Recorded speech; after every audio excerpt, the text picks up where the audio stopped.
All right. Mic check. Mic check. Mic check. All right. We're going to go live today. We're going live. Let me make sure that it's working.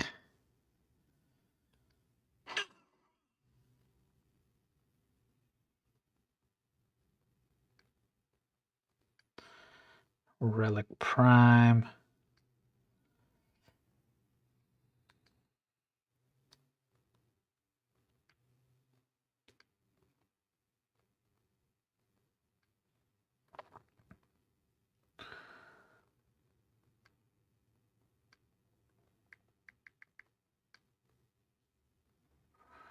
All right, perfect. Perfect. It is on. It is working. We are live. So, Resident Evil Requiem drops in 5 days. And straight up, I'm a virgin. I don't know nothing about the lore. We're fixing that tonight. We're going back to the beginning.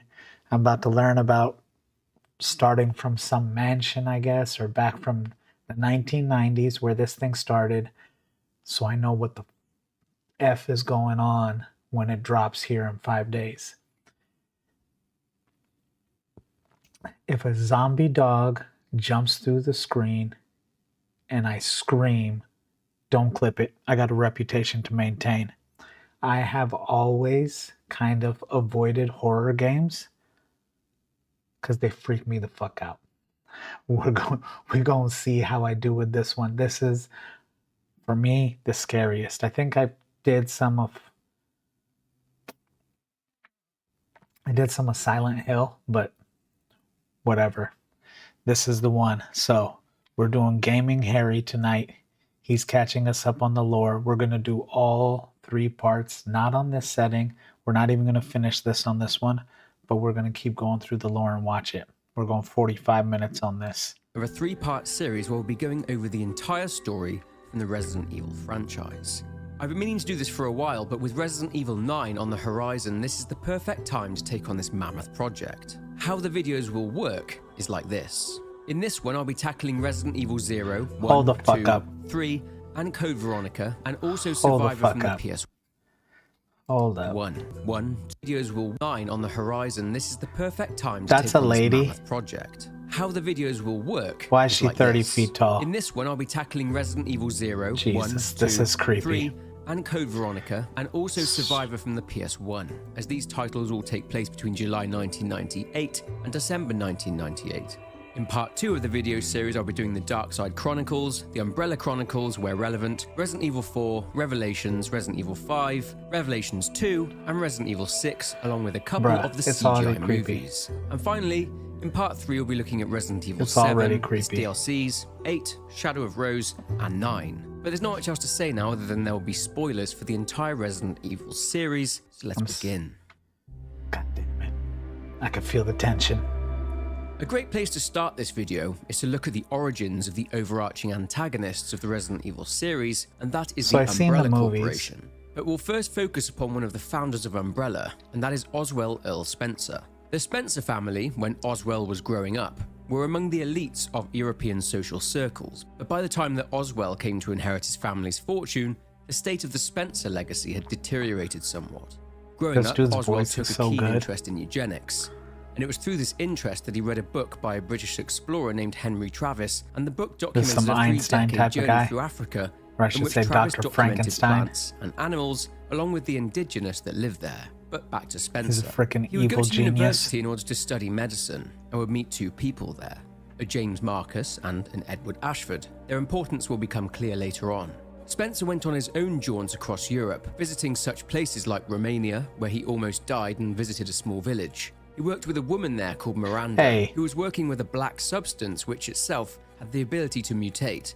She wished to use this to revive her dead daughter who had died from Spanish flu. Oswell, despite respecting Miranda, parted ways with her as his worldview and his goals were vastly different from hers. Nonetheless, he was inspired. With the view that the human race was ineffective and destined to destroy itself at some point, he believed that humankind needed to evolve to survive. So he started to study the field of virology. Oswell then formed Whenever you run into these people inviting James who think Marcus the world and needs Ed to be Bradford. some way, 2 others would join too, but they and aren't they know really how it should important be, to the wider story. Anyway, that's where Oswald you're jumped back fucking into up. the adventures of Henry Travis and read about a plant in his book that an ancient tribe in Africa called the Ndipaya would use as part of a ritual. The flower contained a poison within it, and after consuming it, one particular member of the tribe would mutate, obtaining superhuman abilities, and grew very tall as a result. This tribe would then live under the rule of this mutated king who lived for centuries, and the tribe built an underground city using reflective construction techniques, and these techniques would allow the sun to shine underground into the city, thereby creating an environment for this flower to grow. The discovery of this plant was exactly what Oswell, and by extension the eugenics circle, are looking for: a potential virus able to create mutations in human beings. So in 1966, Dr. James Marcus and another man, a Dr. Brandon Bailey, set out on a short expedition to the savannah in order to find this flower. Finding it along with the underground city, the virus in the flower, upon further study, did indeed contain within it an RNA virus. Upon isolating this virus and having to deal with regular attacks by the Ndipaya tribe, the two returned home with what they had named Progenitor, and their plan was for it to eventually be used militarily. They were having problems though, in that they were having trouble recreating the conditions in which the flower could not only thrive, but keep on producing the virus within it. With lack of results and no breakthroughs, Brandon Bailey would return to Africa to continue his research there, whilst Dr. Marcus would stay in the US at the request of Spencer. After a breakthrough in which the progenitor being exposed to a cell caused the cell to revive and mutate, Spencer wanted to fund this research even further, so he set up a company with the purpose of using that company as a front for their research into the progenitor virus, and it could provide the funding needed. Spencer had the logo resemble a symbol he'd seen in Eastern Europe, in the village, which was the symbol of the 4 houses of families in the area. This also inspired the name of the company too, with it being called Umbrella Pharmaceuticals. Spencer then offered Dr. Marcus a job, as he'd now set up the Spencer Foundation. This is creepy. Dr. Marcus would be able to continue his research into this the lore virus, is fucking but on the deep. strict condition that his research results were to be reported to Brandon Bailey, and only Brandon Bailey. Spencer would set up a facility located in the Arklay Mountains, and it would become the home of the Umbrella Executive Training School, for which Dr. James Marcus would become the director. The training school itself served to recruit child prodigies and train them, or rather indoctrinate the young scientists, into advancing Umbrella's research. This is where James Marcus would carry out his work. He wasn't too bothered where he did the research, as all he cared about was his work on the virus. Brandon Bailey would stay in Africa in the meantime, with Spencer and Umbrella having hired a number of mercenaries to keep the Ndipaya at bay. He would cultivate more progenitor cultures, and these would be sent to Dr. Marcus back at the training school. In Africa. Work would then commence on facilities there in the ruins of Africa, much to the annoyance of Bailey, as the construction was interfering with his own research. Another laboratory would be built in the Arklay Mountains, and Spencer would hire renowned New York architect George Trevor to design and build a large mansion to sit on top of limestone caverns, inside which Spencer had built a lab, where additional research could be carried out in secret, with this laboratory simply being called the Arklay Laboratory. The two sites would be connected via a railway system that Umbrella... Man, this lore is going fast, so I'm about to cough, but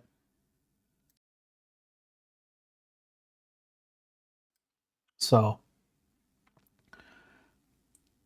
he's some elite, meets some other elites. They go to medical schools or scientific schools. He meets this African, goes to Africa with this doctor who's studying, or that's not in Africa, wherever they met in that village, that black substance comes from a flower in Africa. Then they open all these schools. That mansion is in Raccoon City. Of course, we all know Raccoon City, even me who knows nothing. But the mansion sits on top of tunnels in limestone where they're doing the research. This thing is fast, and he's got fucking 7 hours of lore. Would use in order to transport staff and researchers to and from the facilities, this train being called the Ecliptic Express. The mansion itself was designed to be very similar to Spencer's mansion in Europe, and was to have a number of everything's so iconic. So the train, secret rooms and traps. But when George had finished it, Spencer planned to dispose of George, his wife Jessica, and 14-year-old daughter Lisa, managing to do so only because George knew all the mansion's secrets. But waste not, want not, and Spencer had both Jessica and Lisa used as test subjects to further their research on the progenitor virus. God anyway, damn. nothing significant would happen at the training school until the year 1978, when the assistant director of the school, who would be the one to educate the students, would write about two standout scientists that had joined.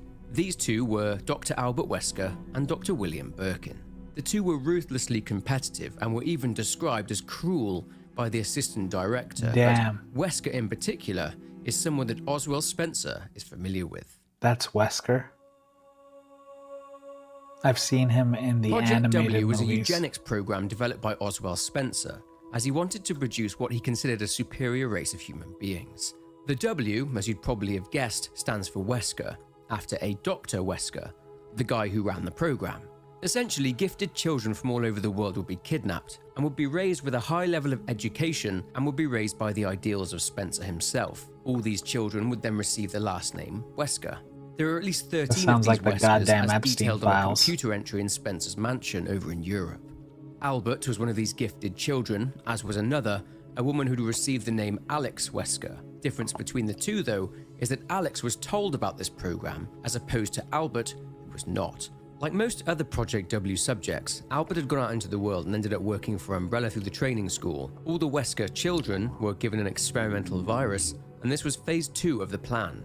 It was designed to set apart the ones who were exceptionally gifted from those who were not. There's more to this, but we aren't quite there yet in the timeline. They and we'll gave cover Project them W a bit more in part 2 of this video series.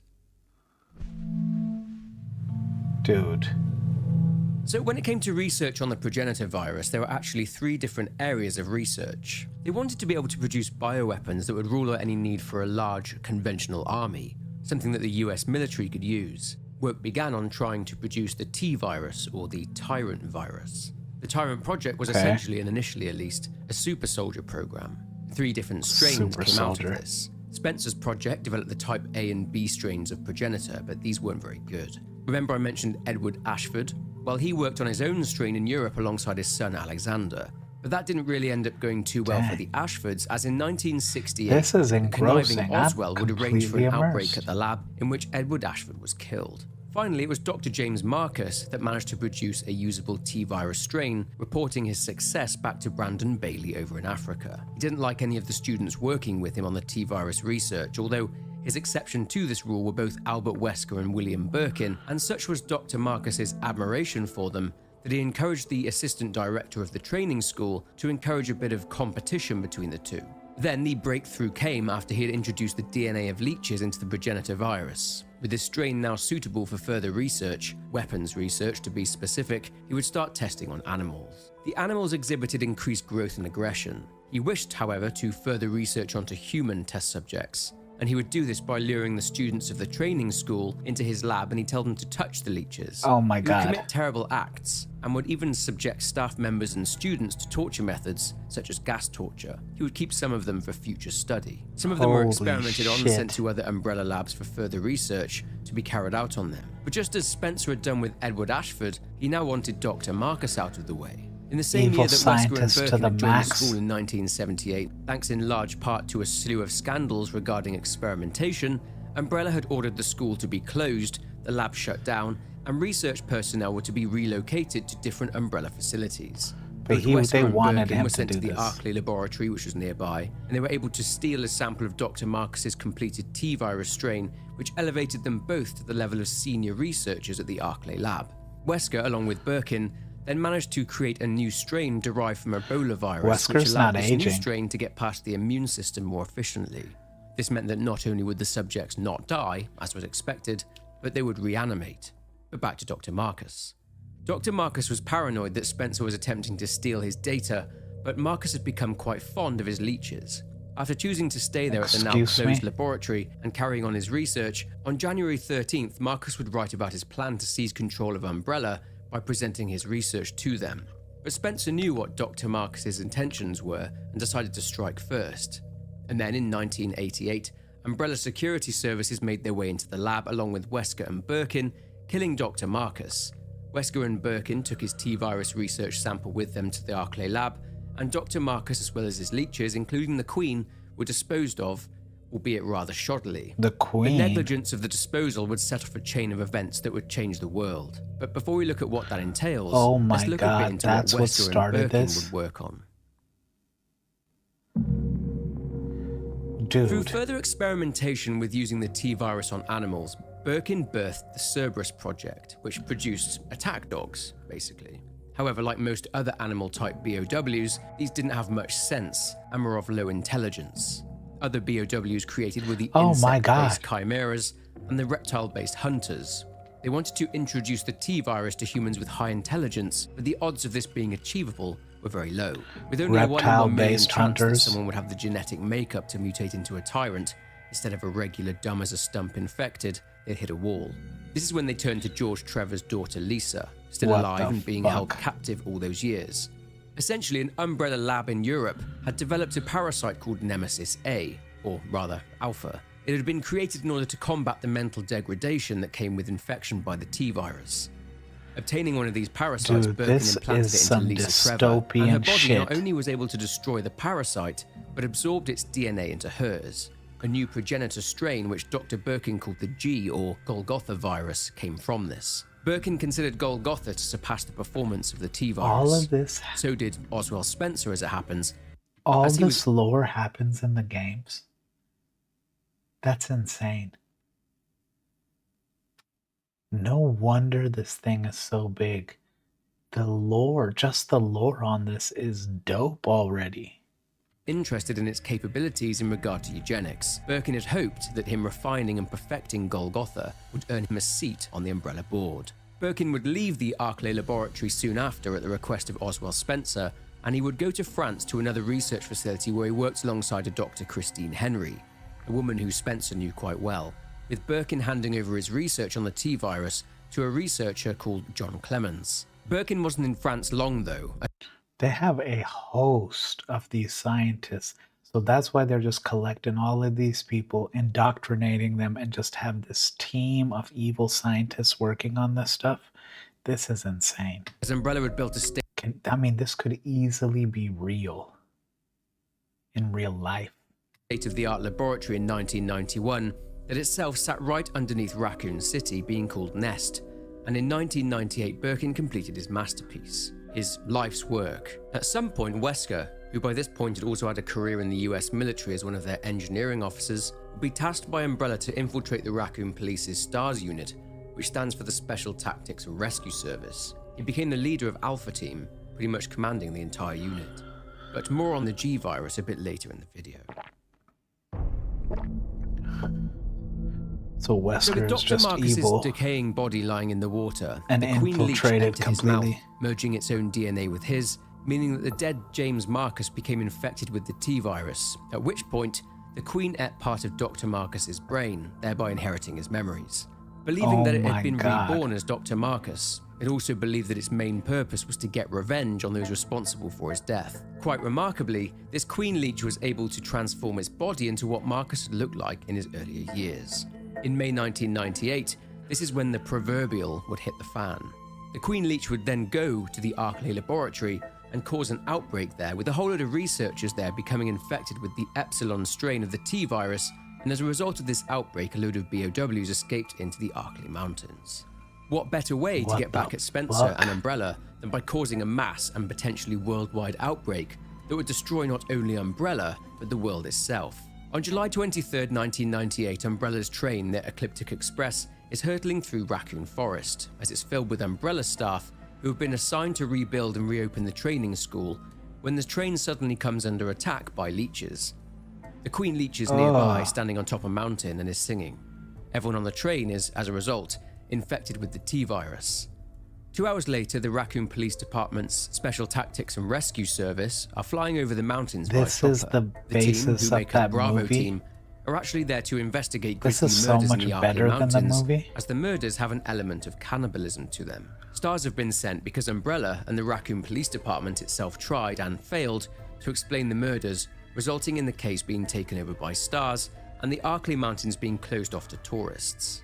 The Bravo team's chopper is downed, and on the ground, the team search the immediate area only to find a crashed vehicle which belongs to the military police. It seems a prisoner, 2nd Lieutenant Billy Cohen, was being transferred, but the 2 drivers are dead and he is missing. With this now being a priority for them, the Bravo team leader Enrico orders his team to find and detain Billy Cohen.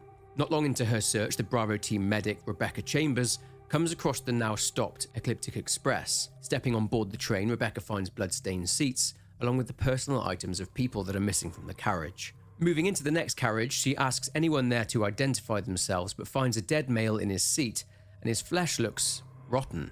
Whilst distracted by a handheld radio, the man gets to his feet and goes for her, and she finds herself surrounded by more undead monsters. Taking them down or escaping, she retreats and finds a note in a private cabin which shows the people on this train were aware of the rumours around murders in the suburbs and their fear of it potentially being related to the research carried out on the T-virus. In this same car, she finds another undead man, but is approached from behind. To her surprise, it's the missing prisoner, Billy Cohen. He points a gun at her, recognises her as Stars, and he walks away. Rebecca tells him that he's under arrest, but this does not deter him, and he continues to walk away. At that moment, one of her Bravo team's squad members smashes through the window of the train car. The squad member, Edward, says that the forest is full of zombies and monsters, and he then passes away. Zombie dogs then try to attack Rebecca.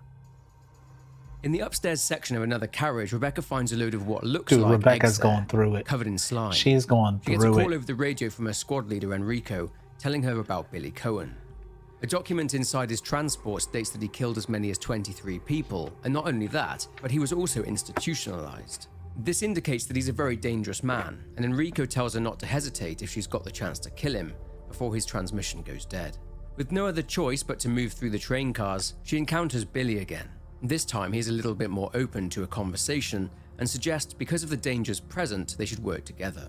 Rebecca is hesitant and refuses, telling Billy that she can handle herself. Moving up to the restaurant car, she finds an elderly man sat at the table. She tries to rouse him, but his head falls off, transforming into a pile of leeches, which themselves form a human shape. Taking the creature down, the leeches go for her, but she is saved by Billy. They both hear the sound of the Queen Leech stood atop a mountain, singing. Of course, they have no idea who this is, but Rebecca does now realize that she is in way over her head, and her best chance of survival is to team up with Billy. The train starts up again and is moving along the tracks, but who is controlling it? Making their way across the top of the train cars, getting separated, and encountering a large Scorpion BOW, they eventually find out that the train has moved as a result of the Umbrella Security Service's Delta Squad, who have been ordered to get it moving by Dr. Wesker and Dr. Birkin, so that knowledge of this does not get out. This is also so they, Umbrella, can investigate what happened on the train and destroy the train afterwards. With Delta Squad having That's right, because this dude basically sabotaged Umbrella. So that's how all of this really started. It's this little civil war inside of Umbrella as they killed that doctor. And then he's reborn and the queen is mad. This shit is fucking nutty. Taken out by the leeches, Billy and Rebecca realize that this train is picking up speed and is in danger of derailing. The leeches have also started to hatch from their eggs and will attack Rebecca and Billy. With only a few minutes to slow the train down or to stop it, they manage to slow it, but this still results in a crash, and the train comes to a rather violent stop in what appears to be some sort of underground station. Leaving the now wrecked train, Billy and Rebecca move inside of a building, which is the training school. Rebecca approaches a portrait of Dr. James Marcus and recognizes him as the leech monster from the restaurant car. Billy and Rebecca don't know that they're being watched on the cameras by Wesker and Birkin, and Wesker identifies Rebecca as a rookie STARS member. Wesker doesn't know who Billy is, though. Dr. Marcus's voice speaks over the intercom, reminding people of the Umbrella Company motto, but Wesker and Birkin see that it's the Queen Leech who is broadcasting this message, and they're confused since, to them, Dr. Marcus is long dead. The Queen Leech tells them that he is the reason behind the outbreaks at the school, the train, and the Arkley laboratory, as revenge on Umbrella. He then starts to sing again, and this causes the leeches to listen as if receiving orders, once again forming to resemble Dr. Marcus.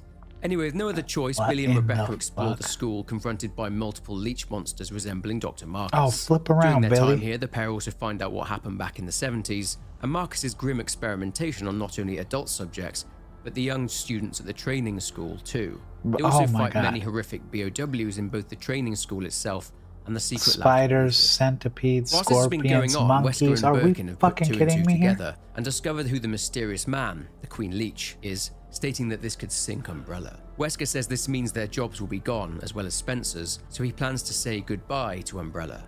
He mentions a bioweapon that is utilizing the T-virus and that it's near to completion. All they need to do is acquire relevant combat data. Birkin refuses to abandon his work, stating that he still has work to do on his Golgotha virus, to which Wesker says that he can do what he wishes, as he plans to lure the other STARS members to the mansion. This is how he'll obtain his combat data. In regard to how they'll deal with the Queen Leech, Birkin recalls a self-destruct device located in the basement, and he says that he'll set this off himself. But back to Billy and Rebecca. She fell down a hole in the floor and requires saving, so Billy manages to rescue her. After which, Enrico contacts her and asks her if she's managed to locate Billy. She lies and says that she has not. Billy then tells her the reason he was arrested and institutionalized. He was serving with the US Marines in Africa during a civil war. His squad was sent to confront some guerrilla forces in the jungle. On their journey to the base, some of Billy's squad caught a fever, and some were wiped out by guerrillas. 4 Marines were left, including Billy. When they got to their destination, the base wasn't that at all. It was a village filled with civilians, but Billy's leader ordered the squad to open fire anyway. Billy refused to fire on them, and his squad leader knocked him out, whilst the other Marines went on to massacre the villagers. Billy was then sentenced to death by lethal injection and was being transported to a military site for his execution when the vehicle was attacked and Billy came across the train.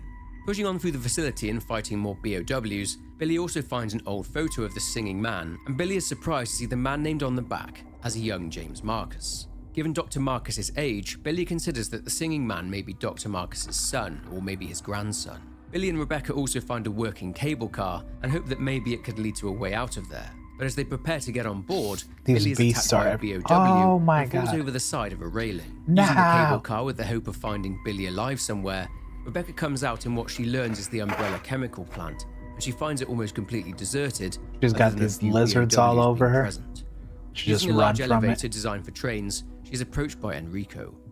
Rebecca is surprised that he is alive, and Enrico says that the rest of the squad should have arrived before him. He says that if they go straight from there, they'll arrive at the old mansion. Rebecca says that she needs to find Billy, telling Enrico that she'll catch up to him. Waiting for another elevator to take her down, she is approached by something.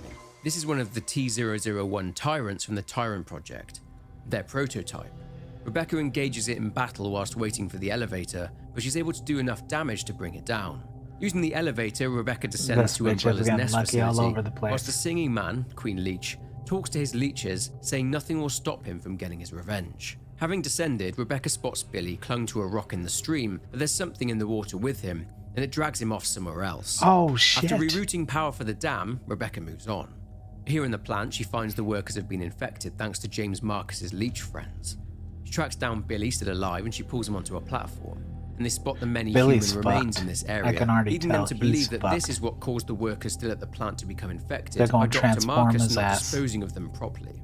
The treatment plant manager's diary also mentions that Umbrella were having their industrial waste delivered there, contaminated material that they were not able to process. That was until the plant was shut down. Of course, the plant was just a front to hide Birkin's laboratory here. Moving through the plant, fighting more monstrosities, including the T-001 Tyrant who is back for more punishment, Rebecca and Billy come face to face with the Queen Leech, who reveals himself as such. He shows himself as the old Dr. James Marcus and explains what happened to him in regard to his death, how he consumed Marcus's brain, inheriting his memories. Oh my god. The Queen Leech then reverts to its real appearance, that of a huge leech, and Rebecca and Billy are forced to fight it.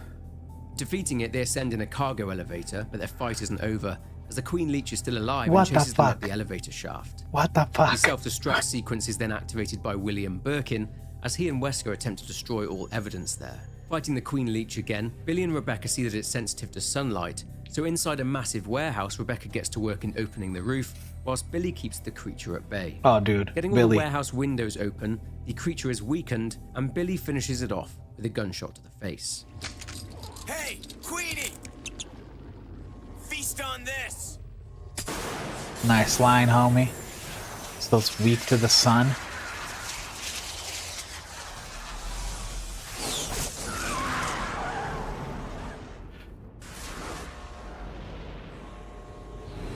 Fucking finally.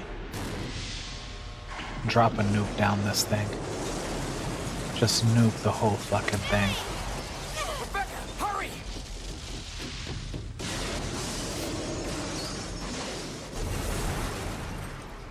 They escape the warehouse as it self-destructs, along with the training academy. Afterwards, the pair stand atop a hill and spot the mansion. Since Enrico mentioned it to her, Rebecca tells Billy that's where she needs to go next. When it comes to Billy, Rebecca tells him that as far as she's concerned, he is dead, and that is what she'll report, taking his dog tags as proof. Bruh. A few hours later, STAR's Bruh, Alpha that team was is headed to insane. the mansion.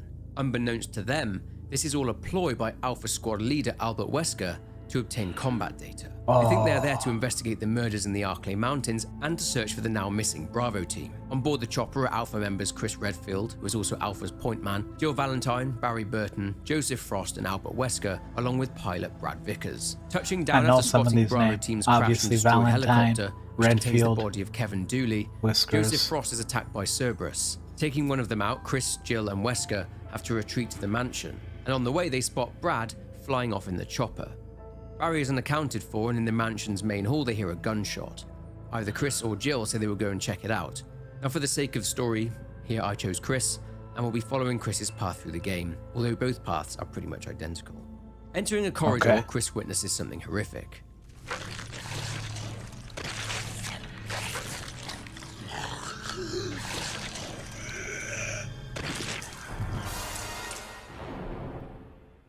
You know how fucking freaked out I would be playing this game? Retreating, No Chris wonder I returns to didn't the play main these hall as a and kid. finds I Jill would and be Wesker gone. terrified. He wonders where they I'm went, gonna but be spots Jill's terrified by the handgun new on the one. ground. Goddamn. Chris encounters more undead wandering around the mansion, but manages to evade them.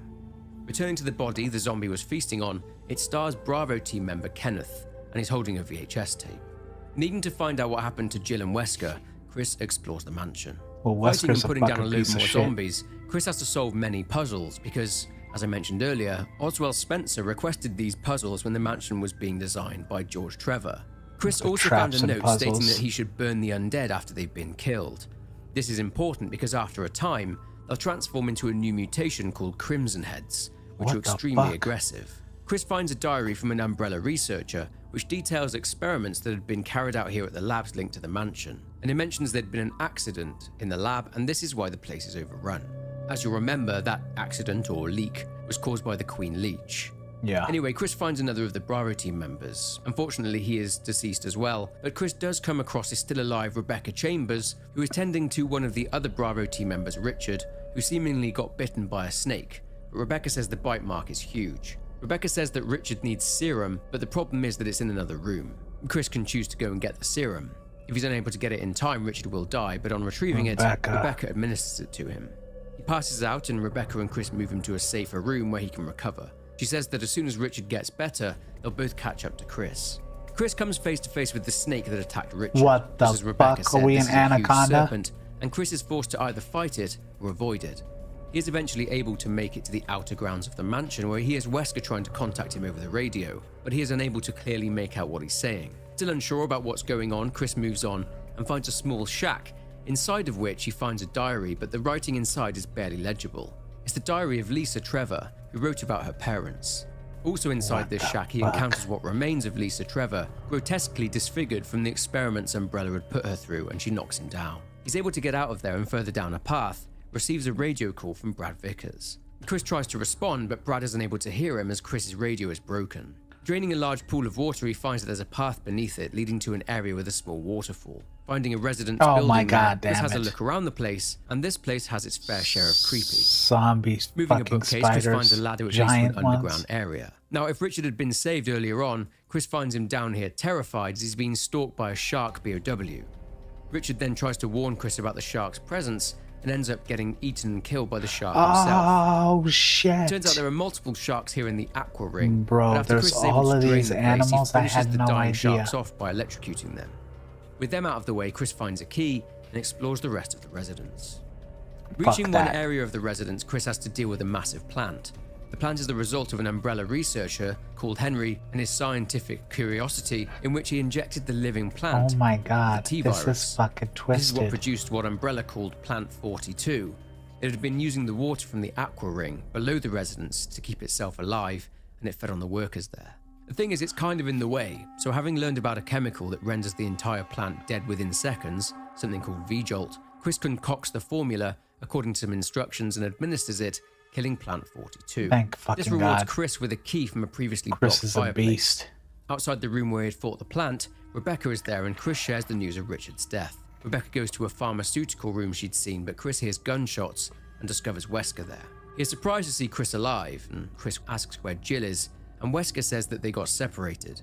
He says there are many more answers as to what's going on in the mansion, so he suggests that Chris heads back there. Wesker then leaves. Leaving the residence, Chris hears from Brad again, who is still frantically trying to contact the Alpha and Bravo teams. Getting back to the mansion, it seems that hunters have decided to join the party. Using the key gotten from the residence, Chris finds a worrying copy of an email where it mentions something called X-Day, and this was a plan to lure stars to the mansion to obtain combat data, which...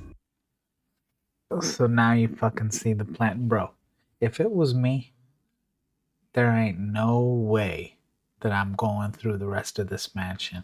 I've seen enough weird shit. Bruh, the shark is the last straw. That's the last straw. Then there's the fucking plants and lizards and fucking zombie. Bro, this thing is out of control. Remember, is the plan that Wesker discussed with Dr. Birkin. It reveals more about Wesker's plans, that he wants to collect 2 embryos of mutated specimens and would dispose of the tyrant. All personnel were to be disposed of, including all test subjects, with the whole thing designed to be reported as an accident.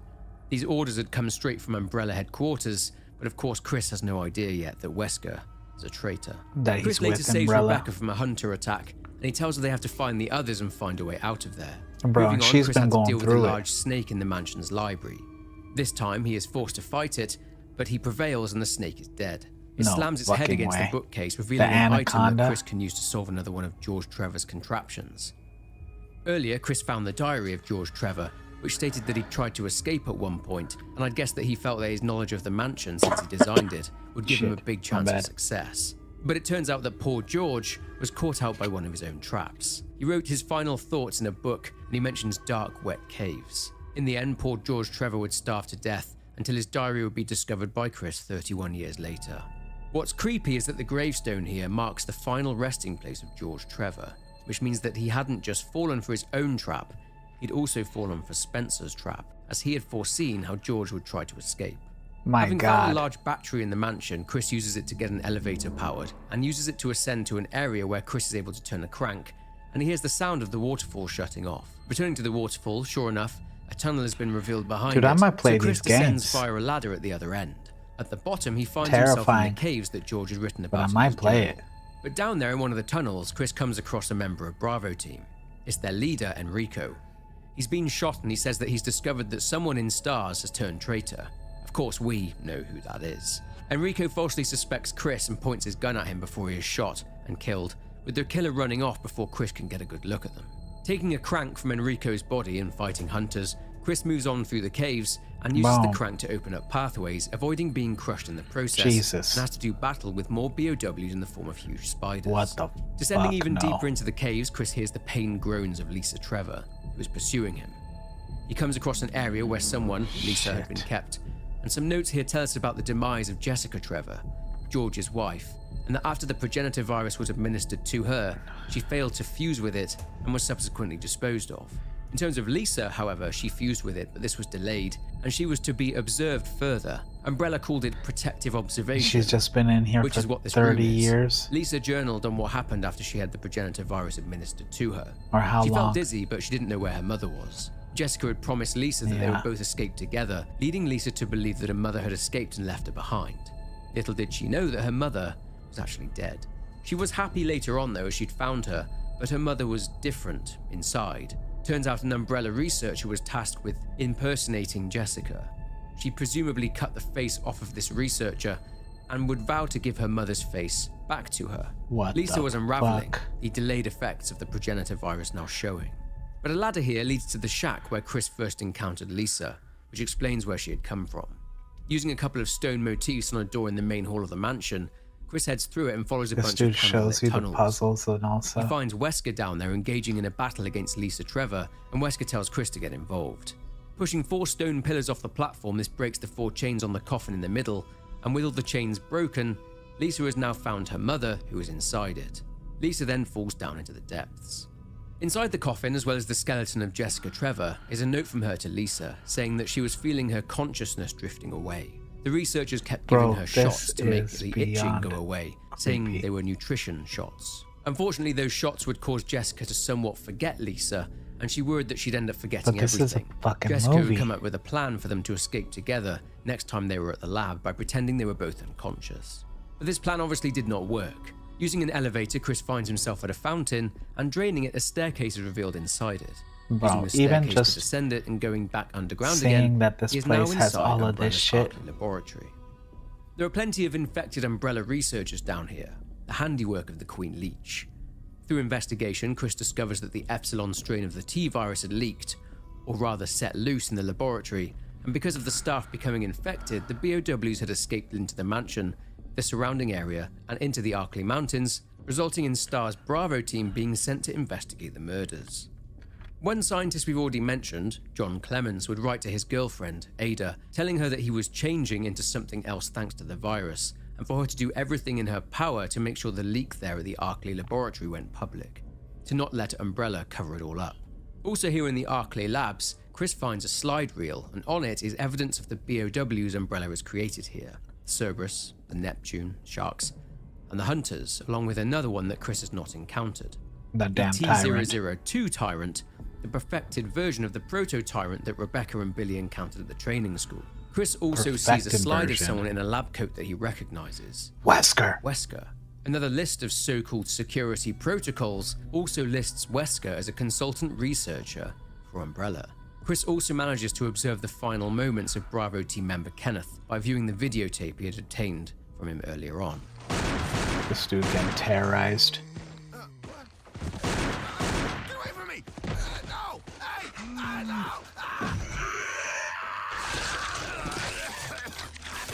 Come on. Further inside the laboratory, Chris encounters more monstrosities in the form of what are called chimeras, human-fly hybrids achieved by grafting insect DNA with human embryos, and these embryos were placed inside subjects, such as homeless women.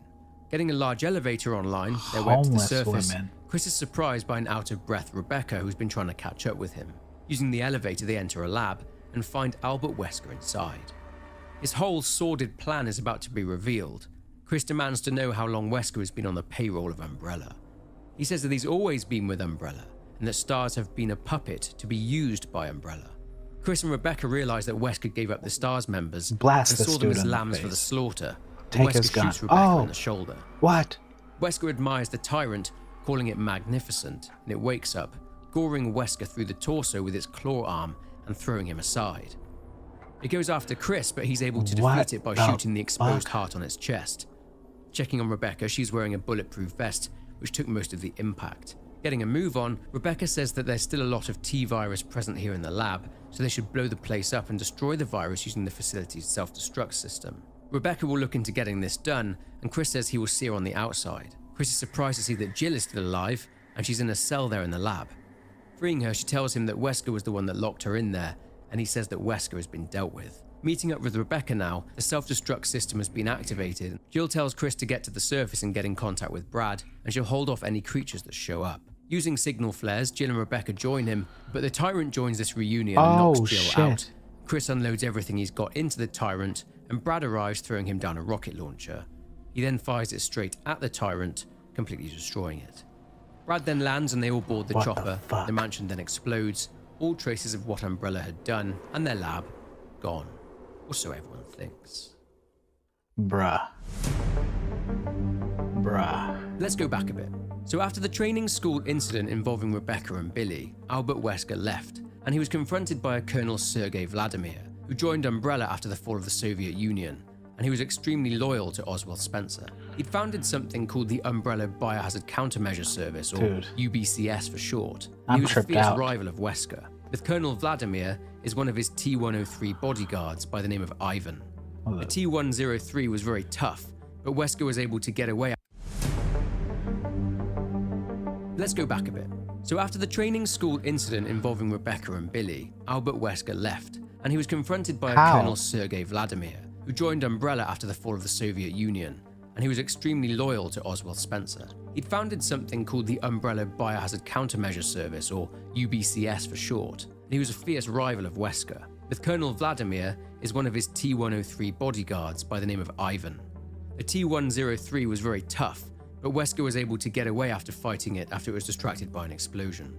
After Wesker had met it with Stars and lured them to the mansion, he got ready to awaken the Tyrant and injected himself with a mutant T-virus strain. The Tyrant killed Wesker, as we saw, and it appears that he died. Although after he had died, the T-virus strain in his body started to give him incredible healing and powerful abilities. However, one thing that Wesker wasn't anticipating was Colonel Vladimir using Umbrella's Red Queen AI to restrict his security access to Umbrella systems. Wesker did not manage to recover embryos, or any other data for that matter, that he was planning to hand over to Umbrella's rival organization, who would to become his new employer. He ended up having to escape the mansion before it self-destructed, and after a fight with the still-alive Lisa Trevor, he was able to do so. And to everyone else, officially, Albert Wesker was dead.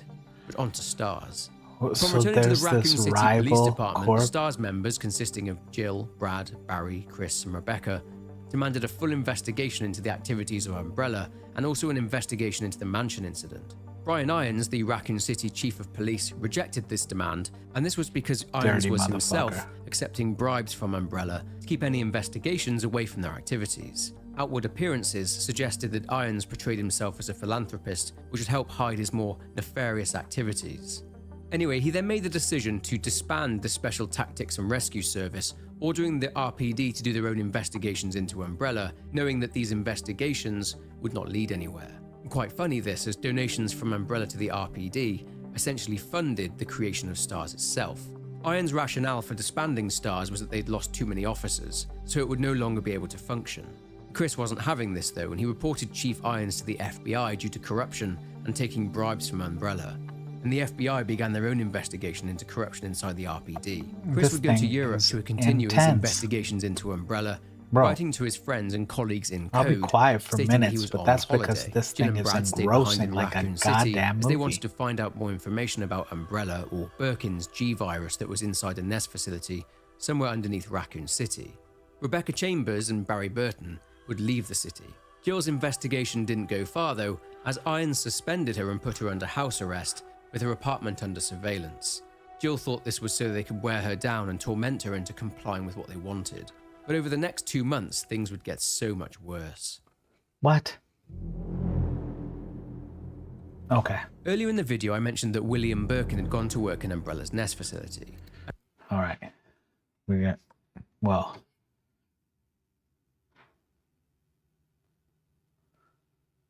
I was going to stop at 44, but I'll go to 48. No, we'll do the Raccoon After 7 City years of outbreak. research on Golgotha, he completed it, and he was incredibly proud of his work. His wife, Annette, also a researcher for Umbrella, worked with him. They sourced subjects from the Raccoon City orphanage, with stories being fabricated that the children had been homed with new families. They'd implant G embryos in the subject, but the subjects would constantly lose consciousness, and this happened with mass numbers of subjects. Just like the T-virus though, the resultant mental degradation from the G-virus was inevitable. They ended up burning through so many human subjects that Umbrella's incineration plant had become overwhelmed with having too many to get rid of. But William got a bit too attached to his work, it seems, and he started to get incredibly worried that Umbrella's board would attempt to seize his creation for themselves, since he'd found out Umbrella was ceasing all... This is a multiverse variation of Epstein. This is freaking me out. I'm going to have fucking nightmares tonight. And I'm a grown-ass man. research on G. Birkin has been around this company long enough to know that he's now being seen as surplus to requirements.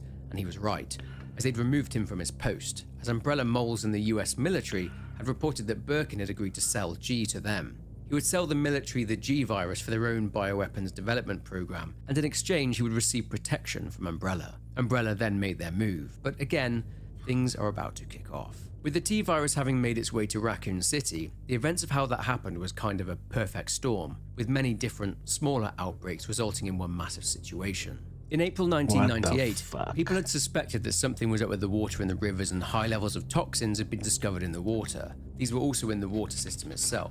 Residents were demanding an investigation into the situation. This, along with the leak from the Arkley laboratory, meant that it was only a matter of time until the T-virus reached a heavily populated area, such as Raccoon City.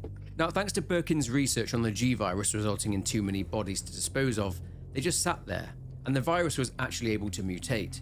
And despite the staff having received a dose of antibodies to the T-virus, This new strain bypassed them, and it infected the staff at the plant, soon escaping into Raccoon City.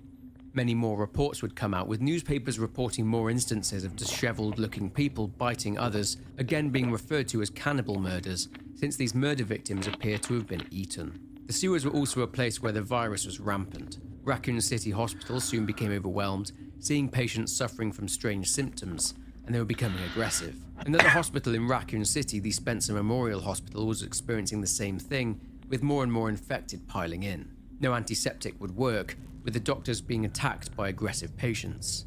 Bro, they're Some not would patients. barricade themselves in rooms to escape the chaos of the situation, trying hard to ignore the screaming coming from behind the door, eventually all dying themselves.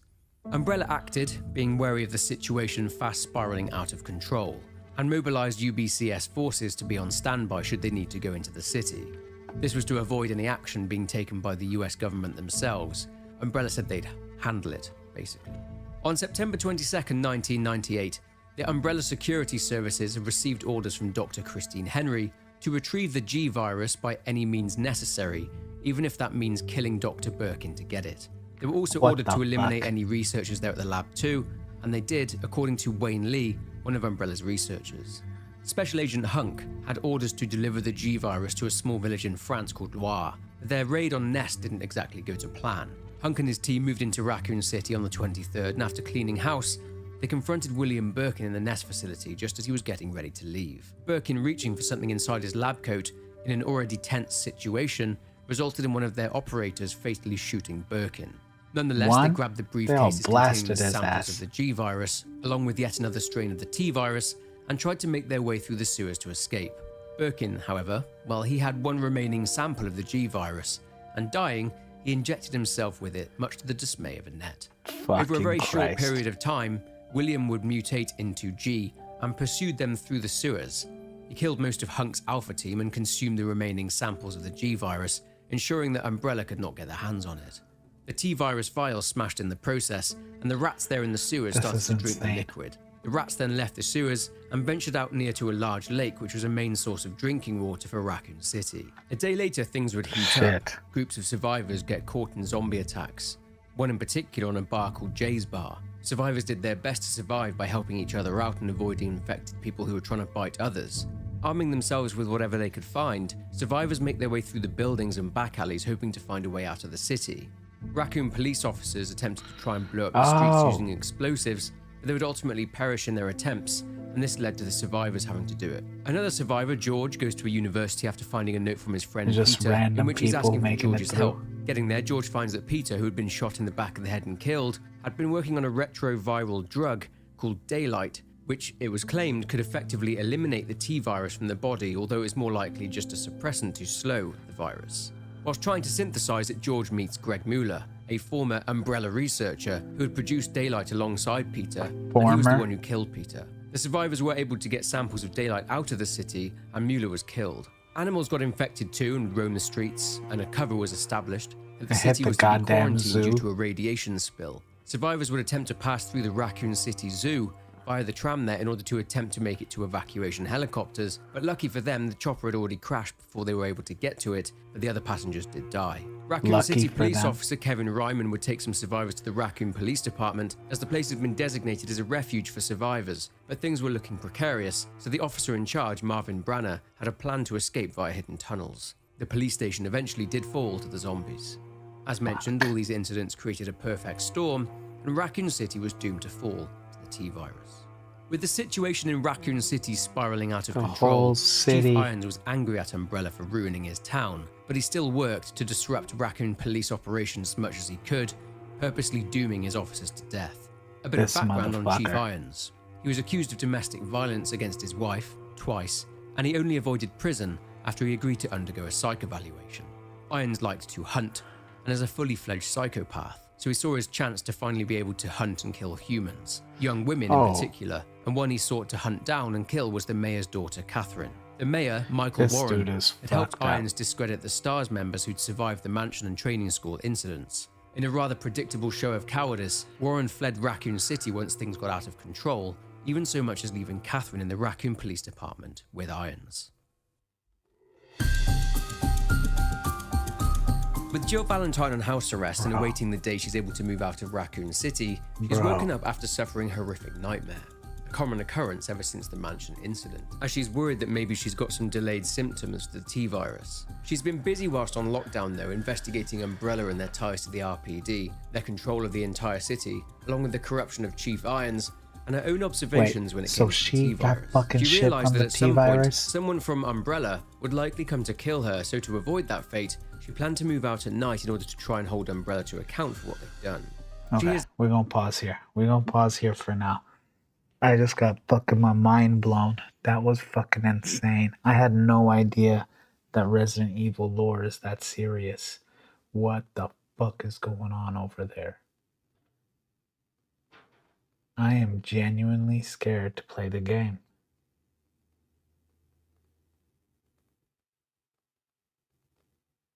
I've competed in jiu-jitsu matches, competed in all sorts of combat sports, fight every day. I am terrified of this game already. What the fuck? We haven't even seen Leon yet. Okay. Well, alright. We're gonna have to play some games to help me get over this freaky ass feeling now. We're gonna go finish. Fuck. This thing messed my mind up. I'm about to be terrified. All right, let's switch over. Let's play some Cyberpunk. God damn it. Let's play some Cyberpunk. Holy shit.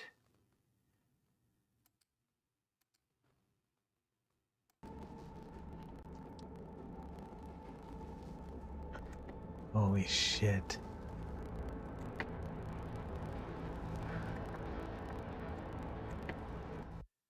Bruh, that's intense. That's so intense. Oh my god. I'm like, I got tension in my back and my arms. That completely immersed me. You know, the big thing with games for me is the immersion. Why I also like Cyberpunk. Maybe that's why Resident Evil is so terrifying. My god. Hello. I'm Arif Iqbal, and you're watching WNF.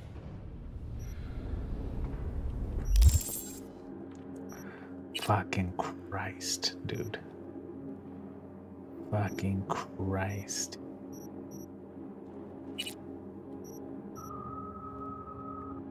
Oh, I gotta start saving up some points so I can load up to the adrenaline. I could also buy some tech abilities, honestly. I could use some. The grenade one for sure. Minus 5% incoming damage. If all augmentary system... do I have all my augmentary system filled? Yes, I do have it filled. It's not a bad one then.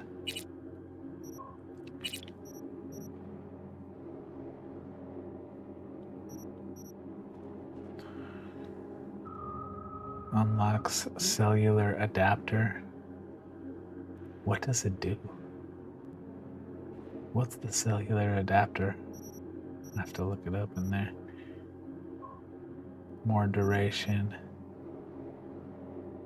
Plus 25% crafting components.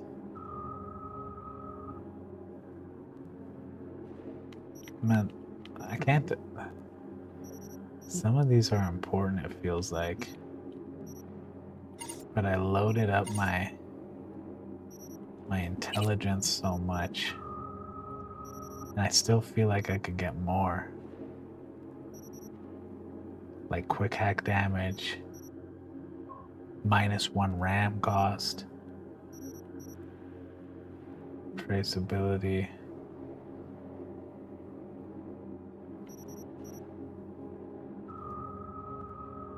Reduced RAM the closer you are to the target. That's whatever.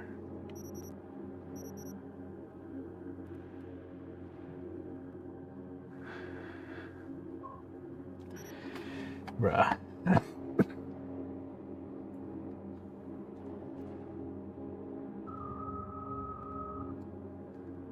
I'm rattled. I'm rattled from fucking Resident Evil. God damn it.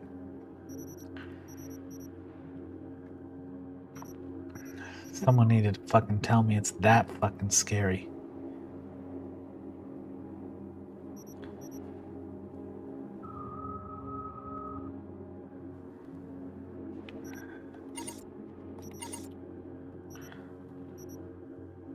Let's do the tech ability. Let's just do it right now.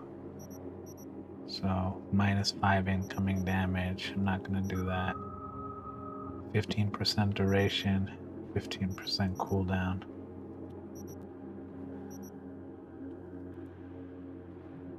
Flash smoke. 50% recharge speed now. I'm gonna do this one. Either duration, or we're gonna do, is that the,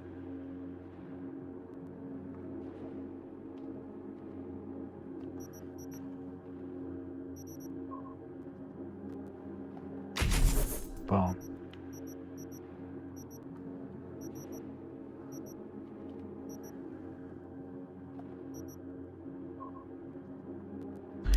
Oh my god. Oh my god.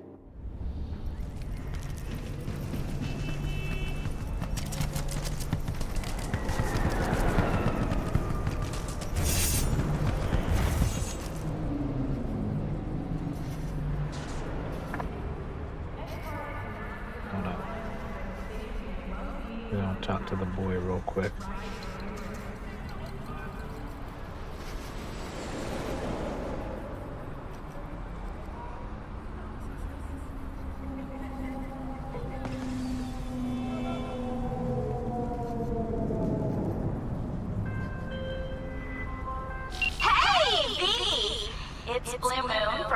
Boy, what are you doing? Whole Night City knows you. What's cracking? You're stuck in the what? Wait, you mean you're not calling me to ask me to be your backup dancer? Just kidding. In the shower? What can I do you for? It's about Are a you fan okay? of mine. The weirder variety. Urgent. I've been getting Are you okay? texts. A lot of them. All Yes, sent you're to my okay? private address. I'm also being followed. I can't just wait around until something bad happens. We have to find him and deal with him. I don't know how much you charge me, but I'm prepared to pay whatever the cost. Believe me.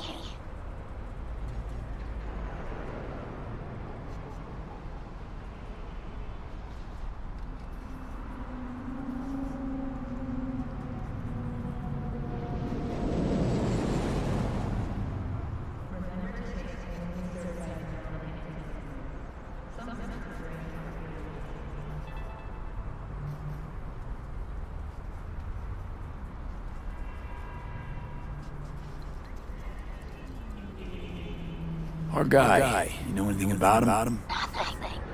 Only that he signs his letters GC. Not much to go on. It's a clue nonetheless.